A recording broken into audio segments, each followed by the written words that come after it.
Bismillah. Assalamualaikum warahmatullahi wabarakatuh.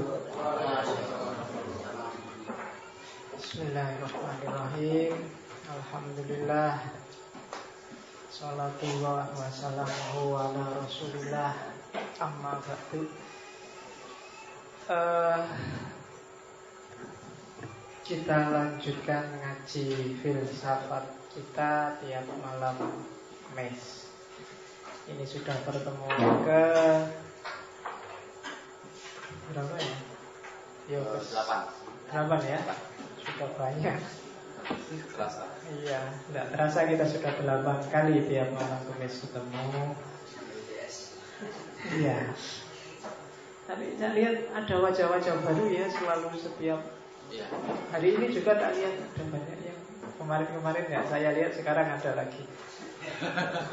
Semoga tidak giliran. Saya susah ini karena ini ngomong dasar nanti dasarnya bolong-bolong susah kamu. Jadi ya meskipun bisa lah dipahami secara terpisah-pisah, tapi ada baiknya utuh. Karena biasanya orang yang ilmunya setengah-setengah itu cenderung gaya. Itu biasanya.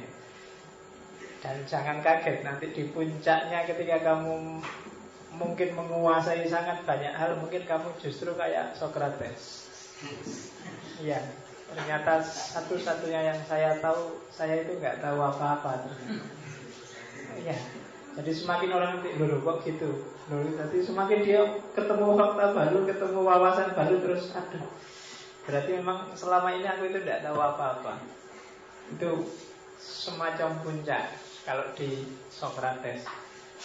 Sehingga dia masuk ke filsafat itu tidak karena, dan disebut filosof bukan karena dia ngerti beragam teori filsafat, tapi karena dia punya mental dan punya gaya hidup dan punya gaya berpikir yang filosofis. Zaman Socrates kan belum ada teori-teori filsafat kelas tinggi, tapi memang hidupnya Socrates itu sendiri filosofis. Makanya saya ketika ngaji ini tidak banyak-banyak ngasih buku, tidak banyak ngasih nama tokoh. Pokoknya gimana caranya ini nanti operatif, ada gunanya untuk hidup kita. Oke, kemarin logika edisi pertama kita sudah belajar cara berpikir yang benar. Hari ini kebalikannya, pemikiran yang salah. Bukan ngajari kamu cara berpikir yang salah, cuma hati-hati banyak yang kamu anggap benar dalam diskusi, dalam berargumen. Kadang-kadang seolah-olah itu benar, tapi kalau direnung-renungi kok ya tidak pas. Itu namanya logical fallacy, kesalahan logik. Kita lihat satu-satu.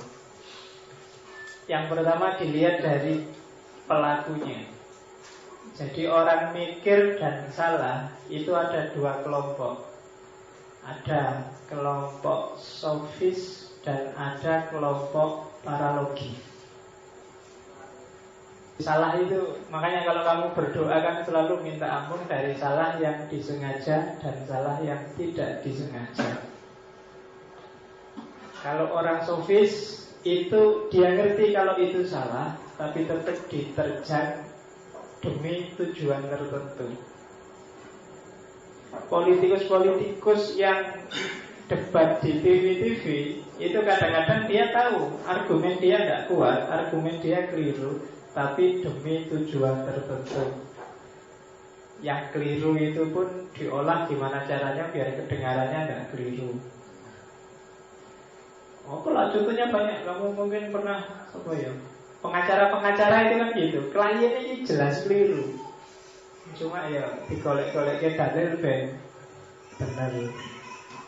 Pengacaranya yang subur itu, yang tiap hari muncul di TV itu kan, ya wis cah cilik ya ngerti nih, yang subur itu tidak pas, tapi kan dia bisa berargumen luar biasa untuk membela nih yang subur. Kelompok itu disebut golongan sofis.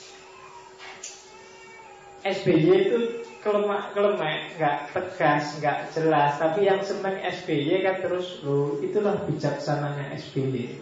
Dia penuh pertimbangan, ya padine weden. Jadi, ya kan, mengeluarkan PKS saja nggak berani, dia takut. Tapi yang seneng SBY kan terus dia sengaja berpikir salah untuk belok SBY. Oh katanya siapa itu penakut? Itu namanya penuh perhitungan. Itu namanya kelompok sofis. Kamu sering juga nggak harus level besar. Kamu sendiri sehari-hari juga kadang-kadang ngerti salah yang ditabrak wae. Ujian itu nggak boleh nyontek, tapi yo gimana lagi? Argumennya apa? Dibikin aja apa susahnya? Saya nyontek Pak, tapi saya nyonteknya kan lillahi ta'ala Pak. Ya saya bola argumen mau nyontek lillahi ta'ala biasa. Tapi ya bikin aja. Pacaran itu kan tidak apa-apa. Dalam agama itu harus saling mengenal. Masa sudah jadi istri tidak kenal? Oh, pokoknya gali-gali. Nah, itu kelompok sofis. Tapi ada juga yang Pak, ini kelompok sofis ini nggak saya ajarkan karena memang nggak ada teorinya. Pokoknya wong ngeyel untuk kepentingannya sendiri. Ya kan? Mungkin karena afiliasi kelompok, afiliasi golongan, mungkin karena teman, alah konco dhewe wae, enggak mantep-mantep, misalkan ada yang kayak gitu. Nah, itu sofis. Yang kita belajar adalah kelompok paralogis. Jadi kamu itu tidak ngerti kalau itu salah, kamu merasa benar tapi janjinya keliru. Nah, itu sering terjadi. Nah, kita inventarisir itu, saya tidak tahu ada berapa slide ini ya, 38. Nggak ngerti aku, sembuh gitu sampai nomor berapa. Paling tidak kamu ngerti lah. Nanti 38 itu nggak selalu setiap slide ada satu salah, nanti ada yang beberapa. Agak cepet ya. Makanya meskipun ini malam-malam, tapi kan sudah makan malam semua, jadi coba agak konsentrasi melihat. Ada yang belum makan? Iya. Tidak apa-apa. Terlalu kenyang juga tidak bisa mikir. Kalau ini alasan yang tetap benar. Oke. Yang pertama ada namanya propositional fallacies. Ini sebagian sudah saya sampaikan minggu lalu. Struktur argumen silogisme yang mengingkari anteseden, mengafirmasi konsekuen, induksi yang sesat, atau berpikir biner, hitam putih, yang kemarin saya sebut excluded middle. Jadi orang berpikir itu hati-hati dari dua premis. Itu hati-hati bagian antesedennya jangan diingkari. Kalau bagian anteseden diingkari pasti keliru. Punya Ferrari itu biasanya bukti bahwa orang itu kaya. Tapi dari asumsi ini, ketika anteseden itu bagian awalnya paling gampang lah, diingkari, kesimpulannya bisa keliru. Jadi berarti diingkari berarti kebalikannya kan, yang tidak punya Ferrari berarti miskin, kan gak mesti. Itu mengingkari anteseden. Kebalikannya konsekuen. Kalau tadi anteseden jangan diingkari, konsekuen jangan diafirmasi. Nanti juga keliru. Saya sedang flu, karena itu saya batuk karena flu. Tapi kalau konsekuennya diafirmasi, saya sedang batuk, berarti saya flu ya. Nah itu nggak mesti. Kadang-kadang banyak batuk itu kan nggak mesti karena flu. Ada batuk batuk karena tenggorokannya gatel, ada batuk dehem karena pembicaranya nggak selesai-selesai, ini nggak mudah. Suwi menurut barbar ngantuk nih. Nah ada kan, jadi nggak mesti sakit malah batuk itu. Oke, itu afirmasi konsekuen. Yang ketiga, induktif falasi. Jadi induksi yang, ini bahasa filsafatnya biasa disebut hasty generalization. Generalisasi yang terburu-buru, yang bikin sesat. Misalnya, itu tak kasih contoh cincin. Cincin ini menunjukkan saya sudah menikah. Tapi kan nggak bisa digeneralisir semua yang pakai cincin berarti sudah menikah. Saya dengar di banyak orang bilang di Amerika itu kalau orangnya gay, ya kalau di kanan dia jadi laki-laki ya gitu ya. Kamu yang pengalaman gimana? Kalau cincinnya di kiri katanya gitu. Itu coba dicek. Jangan-jangan itu induktif falasi. Jangan-jangan yo ada yang kayak gitu, tapi yo enggak semuanya. Itu kan bikin kadang-kadang kamu ada cowok kok pakai anting-anting di kanan, mesti homo gitu, mesti gitu. Ya kan? Ya itu bisa induktif falasi. Apa yo gitu? Jangan-jangan enggak. Kamu lihat 1-2 orang pakai jenggot kemudian teriak-teriak nyerbu diskotik, terus kamu generalisir semua orang pakai jenggot, pokoknya nanti mesti teriak-teriak nyerbu diskotik. Kan enggak gitu. Kalau udah di masjid, hati-hati, sebentar lagi Allahu Akbar mesti. Kan enggak gitu. Jangan digeneralisir gitu loh. Jenggot itu enggak selalu berhubungan dengan sunnah. Ada yang jenggot itu gaya. Ya kan, penyanyi-penyanyi rock barat itu banyak yang punya jenggot loh. Maksudnya kamu sebut sunnah Nabi, kan enggak, ya kan? KFC. Iya, jadi coba jangan digeneralisir, karena hasilnya ya tidak mesti salah, tapi hati-hati karena generalisasi generalisasi yang terburu-buru itu sering menjebak orang. Kemudian berpikir biner, excluded middle. Jadi berpikir biner itu kalau tidak A pasti B. Jadi itu tak kasih contoh. Gadis cantik disukai pria-pria. Berarti kebalikannya kalau gitu juga benar. Gadis yang tidak cantik pasti dibenci. Kan nggak mesti. Tidak mesti. Kalau tidak A pasti B. Banyak kok gadis tidak cantik disukai pria-pria, khususnya pria yang tidak cakep juga. Karena tahu diri. Ya kan? Iya. Jadi ya tidak bisa berpikir hitam putih itu menjebak. Nanti kalau ada waktu kita masuk sesi filsafat yang baunya kontemporer, yang paling serius mengkritik binary opposition itu Derrida. Nanti insya Allah lama-lama kita ketemu. Saya tidak tahu ngaji filsafat ini sampai kapan kan. Kalau saya masih sanggup dan bisa ya kita jalan terus sampai kamu lulus pulang kampung, nanti sampai mana saya juga tidak tahu. Tamirnya ganti masih ada apa enggak saya juga tidak tahu. Jadi kita jalan aja. Karena ilmu itu luas. Nanti kalau di sini off selesai terus kamu lanjutkan di kampungmu nyari sendiri bisa juga. Jadi pokoknya kita jalan. Sampai di mana wallahu a'lam bishawab. Walau alam bisawab itu termasuk nanti jenis falasi. Kita lihat falasi apa. Oke. Itu proporsional. Saya nggak perlu panjang lebar. Kemarin nanti sudah ketemu. Ini yang tadi. Jadi falasi yang overgeneralisasi itu nama lainnya adalah fallacy of dramatical instance. Jadi generalisasi yang dramatis. Hanya lihat 1-2 aja terus kamu anggap semuanya kayak gitu. Terus ada namanya fallacy of retrospective determinism. Jadi fallacy of retrospective determinism itu kalau dalam sosiologi orang kenal, atau dalam historiografi orang kenal aliran namanya historisisme. Jadi semua hal yang terjadi itu ya memang sudah sejarahnya begitu. Semuanya ditentukan oleh sejarah, tidak bisa dihindari. Prostitusi itu sepanjang sejarah ada. Jadi jangan bermimpi untuk menghapus prostitusi. Itu fallacy of retrospective determinism. Jadi dianggapnya yang terjadi itu ya sudah takdirnya begitu, tidak bisa dihindari. Kemiskinan, kemiskinan itu ya sejak dulu sampai sekarang ya ada orang miskin. Ya kan? Di Indonesia ini, alhamdulillah di Indonesia sekarang kemiskinan itu menurun. Jadi dari bapaknya menurun ke anaknya,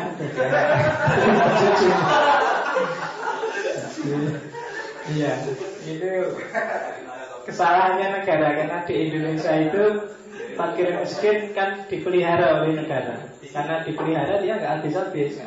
Sampai punya anak, punya cucu itu kan dipelihara. Jadi harusnya kalimatnya diganti, fakir miskin tidak dipelihara tapi diberantas atau gimana. Di Indonesia kalau dipelihara ya nggak akan hilang. dipelihara terus kan, kamu bangga dengan kemiskinan. Oke, jadi itu namanya fallacy of retrospective determinism. Jadi menganggap bahwa yo itu keniscayaan sejarah, mau nggak mau ya begitu. Nah, sekarang selanjutnya saya agak cepat aja. Ini sudah tak sebut minggu lalu ketika ngomong cara berpikir kausalitas. Namanya post hoc ergo propter hoc. Istilahnya keren ya. Bisa kamu hafalkan untuk gaya kalau diskusi. Kamu kan seringnya gitu, memulung istilah-istilah keren. Jadi iya, pemulung istilah-istilah keren. Mahasiswa anyaran biasa. Jadi ini karena kesalahan melihat sebab yang bukan sebab dianggap sebab, sehingga cara berpikirnya keliru. Post hoc ergo propter hoc. Sesudah itu maka terus itu. Gitu. Setelah saya naik motor, kulitku gatal-gatal. Karena gatal peristiwanya terjadi setelah naik motor, terus kamu simpulkan bahwa gatal itu karena habis naik motor. Itu namanya post hoc ergo propter hoc. Karena tidak mesti kok gatalmu itu disebabkan oleh peristiwa sebelum itu, mungkin jauh sebelum itu. Ayo, tak kasih contoh itu, tak kasih beberapa contoh. Misalnya ada orang tua, saya tidak tahu zaman sekarang apa ada istilah pilih kasih. Pilih kasih, misalnya dia lebih sayang pada anaknya yang kedua, karena dulu zaman punya anak pertama masih miskin, anak pertama itu. Begitu lahir anak kedua, tiba-tiba kaya. Maka ini anak ini ngerjain ini mesti. Terus lebih sayang sama anaknya yang kedua. Itu logika yang post hoc ergo propter hoc. Tak kasih contoh ponari juga itu. Ada orang sakit, terus sama ponari dikasih. Saya mau tak kasih contoh batu, kok kalimatnya jadi panjang. Tak kasih, pokoknya air diludahi ponari gitu. Jadi intinya, terus kamu nyebut bahwa yang menyembuhkan itu batunya ponari misalnya. Itu post hoc ergo propter hoc. Apa ya batunya beneran atau jangan-jangan bukan batunya, sugestinya atau apanya itu yang tidak tahu. Kamu ke dokter dikasih, kadang-kadang dokter itu ngasih obat juga, kadang dikasih jenis-jenis paracetamol, jenis-jenis yang bikin kamu agak tentram sakit nyerinya, terus penyakit aslinya sembuh dengan sendirinya. Tapi kamu nggak ngerti, dianggapnya paracetamol itu yang menyembuhkan. Di tempat saya aslinya Mojokerto, zaman saya kecil itu orang sakit apapun datangnya ke mantri, dan sama mantrinya harus disuntik. Kalau belum disuntik belum mampu. Jadi nganggapnya sembuh itu gara-gara suntik itu, sakit apapun. Itu namanya post hoc ergo propter hoc. Sebelum disuntik belum. Dianggapnya suntik itulah sebabnya sembuh. Kamu menganggap bahwa gara-gara minyak wangi lah terus cewek-cewek dekat padamu. Kamu menganggap bahwa gara-gara sampomu lah terus itu post hoc ergo propter hoc. Nggak mesti kok gara-gara itu. Jadi peristiwa sebelum tidak selalu jadi akibat bagi peristiwa selanjutnya.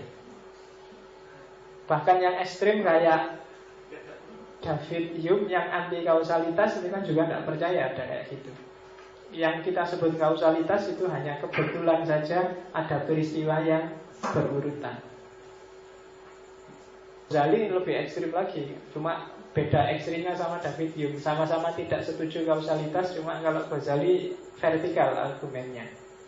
Sebab itu ya suka-sukanya Allah. Kalau Allah menghendaki kamu jeleknya kayak gitu bisa dapat artis, bisa saja.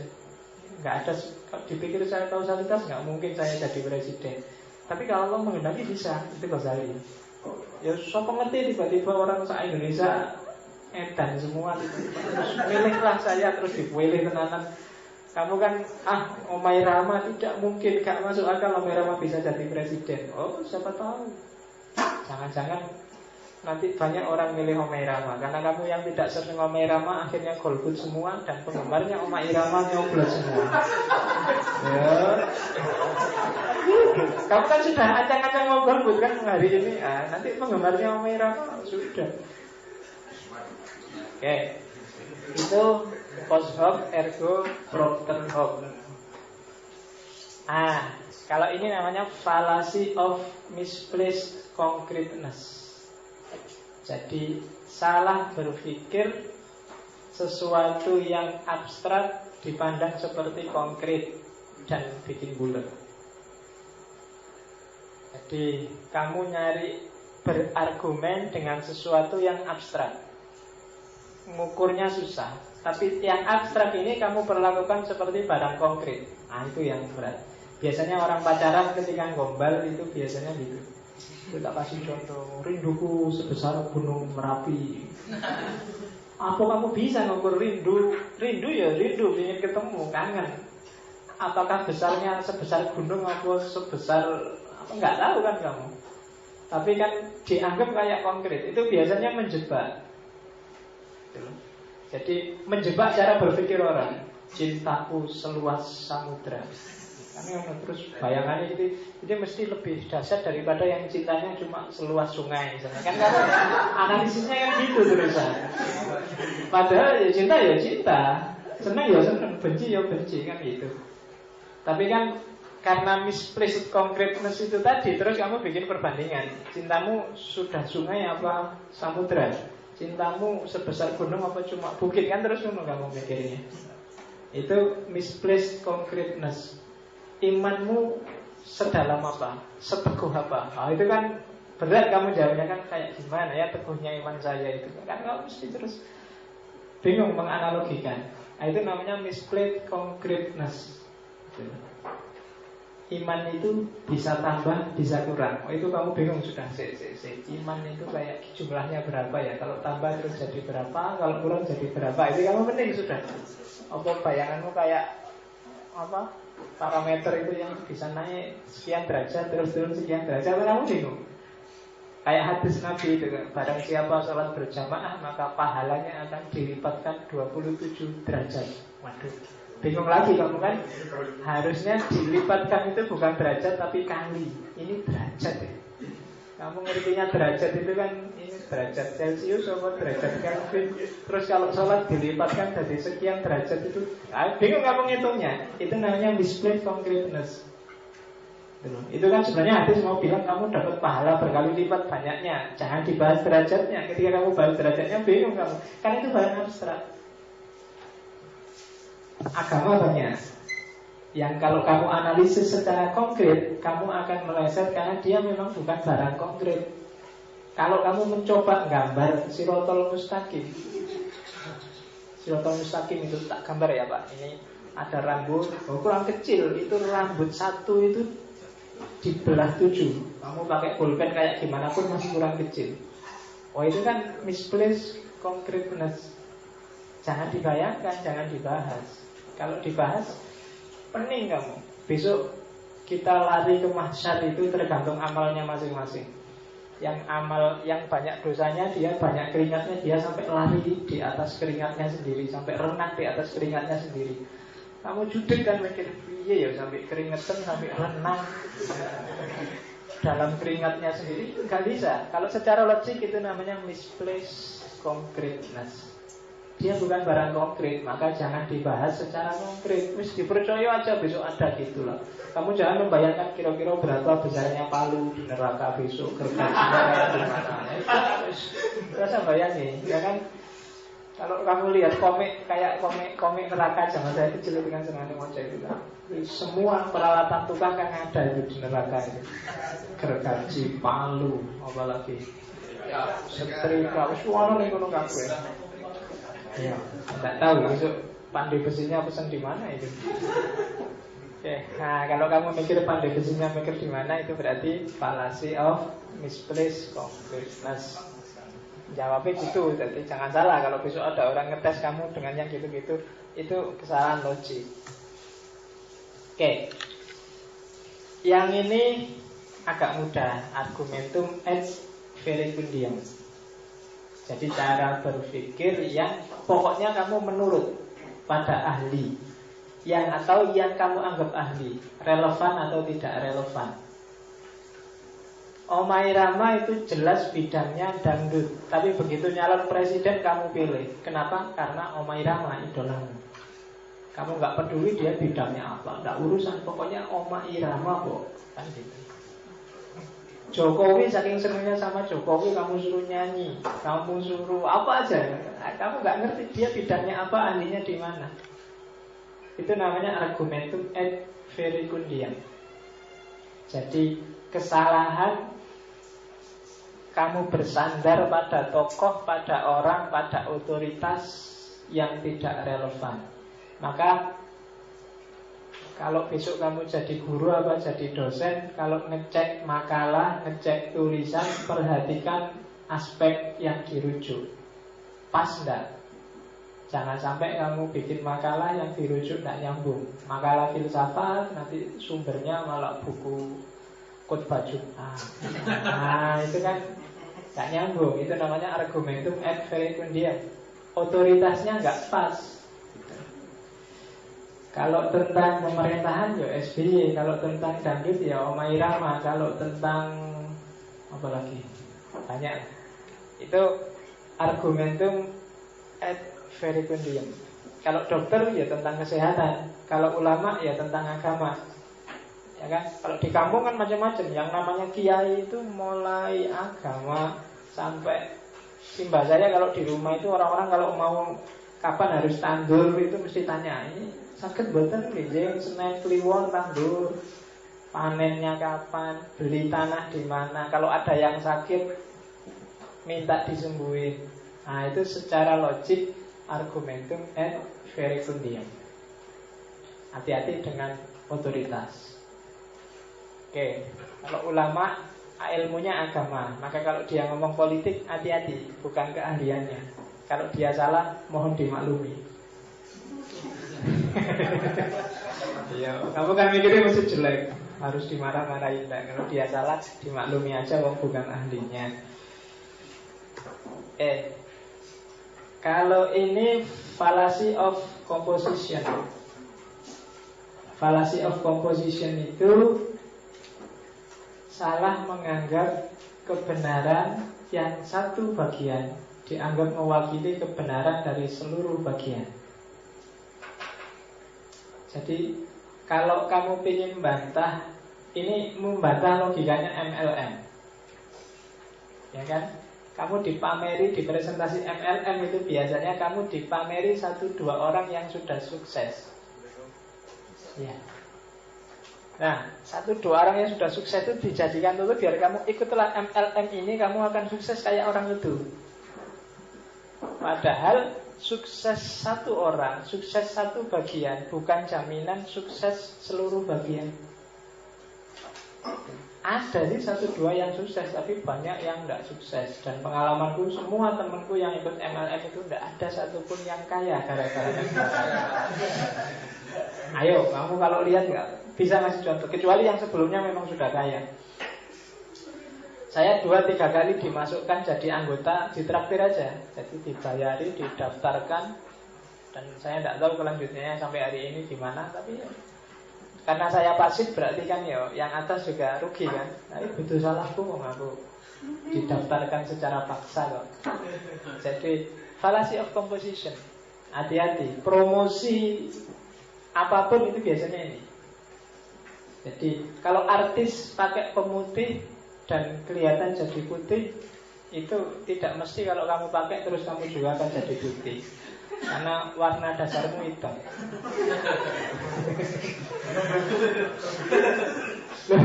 Ya secara logik kalau warna dasar hitam itu dikasih warna apa aja tidak akan bisa berubah. Dikasih coklat ya tetap jadi hitam, dikasih merah juga tetap jadi hitam. Nah, makanya kalau kamu dibohongi oleh iklan pemutih, jangan percaya daripada kehilangan uang. Oke. Circular reasoning. Nah, ini hati-hati terjebak dengan circular reasoning. Jadi cara mikir yang berputar-putar. Premisnya disebut lagi di kesimpulan.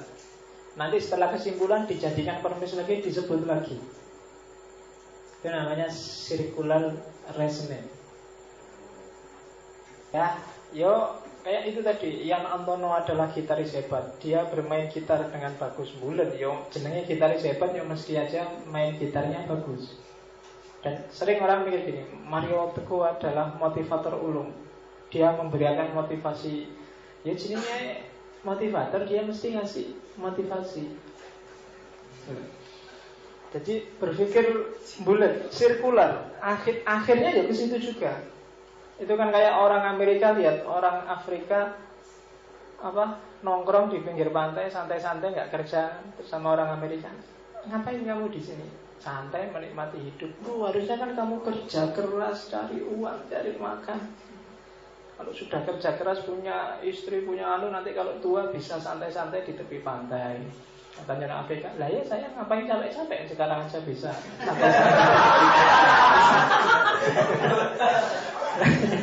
ngapain tidak capek-capek kerja keras, sekarang sudah bisa santai-santai di tepi pantai, istirahat, liburan. Jadi circular reasoning, kamu mikirnya bulat. Nah, jadi hati-hati. Terus argumentum ad hominem. Argumentum ad hominem itu ketika berargumentasi yang diserang bukan pemikirannya, tapi orangnya. Nah, ini yang sering terjadi itu kan. Alah, kamu mahasiswa ngerti apa sih? Udah manut aja. Itu orangnya. Kamu suka bolos sih, pantes kamu bodoh. Nah itu kan gak nyambung hubungan. Bolos itu kalau jarang belajar bodoh, tapi bolos enggak mesti terus jadi bodoh. Mungkin kalau kamu rajin malah bodoh, dia mesti dosen itu. Ya kan? Jadi kalau ada orang diskusi, debat, kok personal attack, hentikan aja diskusinya. Keliru sudah. Oh itu karena dia sih orangnya jelek, orangnya pemarah, cacile. Itu personal attack sudah. Nggak usah diskusi sama yang menyerang person. Ini sering jadi masalah. Jenis ad hominem juga. Jadi namanya tokui. Tokui itu jadi kayak ad hominem, tapi balik. Jadi kasih contoh gitu kan. Itu tak ambil dari internet itu. Ada orang ngeritik Nabi Muhammad. Nabi Muhammad itu melanggar Al-Quran. Di Quran kan maksimal kali 4, kok bisa dia 9? Terus di bawahnya ada komen, Allah Yesus juga sering salah kok. Nah, itu balik. Padahal nggak bahas itu. Jawaban kenapa kok Nabi boleh 9 itu loh. Malah kamu nyerang Yesusnya karena yang ngeritik Kristen. Nah, itu namanya argumen topoi. Jadi kalau orang kritik Allah Islam itu jelek, rusak, daripada orang Kristen Tuhannya 3, kayak mesti nanti jadi debat kusir. Perhatikan ini problemnya apa sih? Kalau ada orang mengkritik kok Nabi boleh kawin 9, kamu jawab, cari argumennya kenapa kok Nabi boleh dan umat Islam yang awam, yang biasa tidak boleh. Bukan kok terus kamu cari kesalahan dia yang lain. Kalau kamu dibilang, Mbok, kamu itu yang rajin, Allah, kamu juga sering bolos. Nah, itu urusan lain. Aku nasihati kamu yang rajin itu benar apa enggak. Kalau benar ya diterima, kalau enggak ya dibantah. Kok malah nyerang aku? Urusan itu. Nah, itu argumen tukui. Jadi kalau ada yang gitu, jadi kalau kamu ngeritik orang kok dia baliknya kayak gitu, nanti dulu, selesaikan dulu problem pertama, malah kamu nambah problem kedua. Ya kan? Mbok kamu kalau malam minggu jangan pacaran aja, belajar. Kowe yang ngono wae padha wae. Nah, itu kan balik namanya, argumen tokoi. Hasilnya mesti gegeran. Ya kan? Yang satu habis diserang kemudian menyerang, yang satu balik nyerang lagi mesti, dan itu mesti problem. Jadi debat itu kamu perhatikan benar, argumen itu biasanya kalau lurus itu produktif, tapi begitu nggak karu-karuan argumen itu tawuran. Kayak di ILC itu sering gitu kan. PKS dimarah-marahin, Allah, Demokrat lebih parah lagi, mesti kan gitu. Nah itu namanya argumen tuh, itu nggak bahas, iyalah Demokrat juga parah, cuma itu yang dibahas lagi kan PKS gitu. nggak ada urusan sama siapa lebih parah. Artis buka-bukaan dikritik, di barat itu nggak cuma buka-bukaan sudah, itu kan urusannya lain itu sudah gitu. Itu argumen to kui. Ada ini pokoknya spartan ya, satu. Kamu nanti kopi ini aja direnungi lagi di rumah kalau pokoknya paham langsung ganti, nggak usah dihafalin. Argumentum et baculum. Argumentum et baculum itu jadi argumen yang sifatnya mempreser lawan. Jadi mendesak lawan untuk mau nggak mau harus menerima. Kalau nggak menerima gawat. Kalau kamu tidak manut saya, nilaimu jatuh. Itu sudah, itu namanya argumentum et baculum. Pak, kenapa sih Pak makalah harus 20 halaman? 5 halaman kan cukup, wong idenya sekecil itu. Pokoknya manut. Kalau nggak manut, itu argumentum et baculum. Itu jawaban juga, cuma jawabannya mengancam. Biasanya jawabannya mengancam itu tidak ngomong substansi. Mungkin dosennya harusnya bilang, lo harus 20 karena idenya kecil, tapi kan harus kamu yang mengembangkan. Kalau gitu kan masuk akal. Tapi kalau jawabannya pokoknya manut, sing dosen sing di aku pokoknya.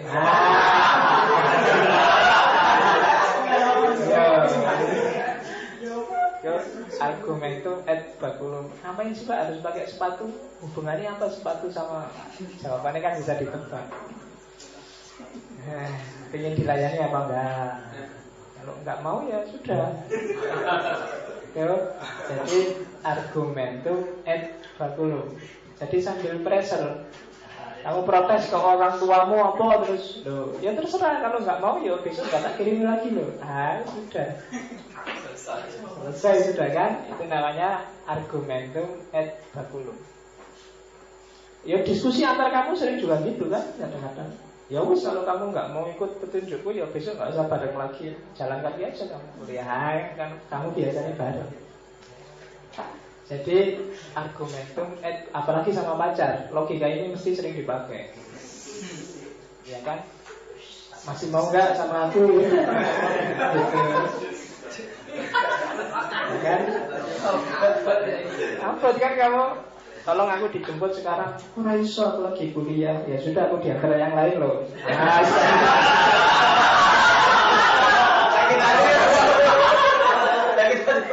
Ya kan, terus kamu kan kontak manting, pamit nih dosen Pak, ada urusan Pak mendadak. Padahal ya baru diancam sama pacar. Kan sering gitu karena kamu terikat khawatir diputus, jadi setiap kata-katanya itu kan mesti mengancam.